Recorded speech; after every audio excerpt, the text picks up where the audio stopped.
Okay, so I'm going to show you how to make a really simple quote in Service365 and send it to a customer. So click on Quotes and then Start Quote. We're going to select the customer. We're going to give it a title, so it's going to be a really simple job of a furnace replacement. So our title is just furnace replacement, and we're going to select a responsibility center. That part only applies if you have more than one branch at your company. So click Start Quote, and now we're going to start to build out the quote. So the first thing we're going to do is say what items and what labor we're going to need to do the work. So we're going to select an item or a part. We're just going to do one item for this example of the furnace itself.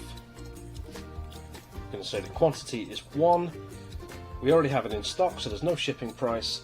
The unit cost, the cost we paid for it was $250, and we're going to sell it for $450. So these are based off of our settings.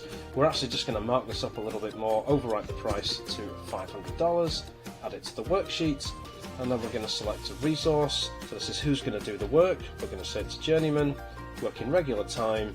It's going to take him 3 hours.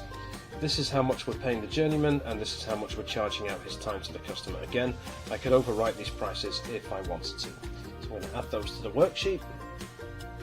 And now I'm going to go to my Scope tab, and this is where I say what tasks are we going to do on this job. So the first task is going to be to remove the old furnace.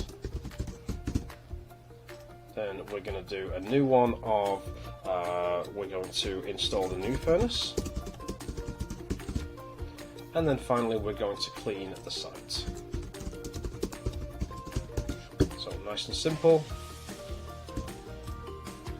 Now we've done that, we're going to go back to our Details tab, and you can see up here all of the costs. Our cost and our sell price are all calculated automatically based off the parts and the labour that we added, and our sell price based on the markup table that we set is $7.25, but we can actually go ahead and overwrite that as well. We're going to mark this job up a little more. We're going to round it up to $800. I'm going to hit save, and so now we're ready to send this quote to the customer. We're going to go to our print settings, and we're going to say what do we want the PDF that we export to contain. So we want it to contain the scope of work, the price, the line items, the line item totals, and the labour quantity. So we'll hit save, and now we go up to our hamburger menu, print preview,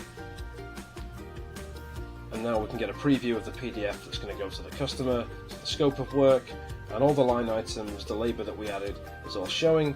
So we're going to download that and hit yes to that. It says, do you want to set this to waiting customer acceptance? So our quote is downloaded as a PDF. We can email that to the customer.